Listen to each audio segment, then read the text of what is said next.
فرمایا گہرے دوست بھی قیامت کے دن دشمن بن جائیں گے۔ جو بڑے پختہ دوستیاں رکھنے والے لوگ تھے ان کا بھی قیامت میں ایک دوسرے کے ساتھ عداوت کا معاملہ ہو جائے گا۔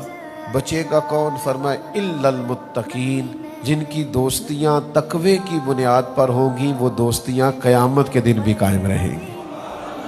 بلکہ طبرانی میں حدیث موجود ہے، نبی کریم علیہ السلام نے فرمایا جن لوگوں کے لیے اللہ اپنی بارگاہ کرم سے جنت کا فیصلہ کرے گا، وہ لوگ عرض کریں گے کہ مالک تو نے ہمارے لیے تو جنت کا فیصلہ فرما دیا، تو وہ کہاں ہیں جو ہمارے ساتھ مل کے نمازیں پڑھا کرتے؟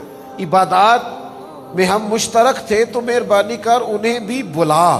تو محبوب فرماتے وہ کسی اپنی کمزوری اور کوتاہی کی وجہ سے اس فیصلے کے مستحق نہیں تھے، لیکن جب یہ صالحین ان کی سفارش کریں گے تو اللہ تعالیٰ انہیں بھی جنت عطا فرما دے گا۔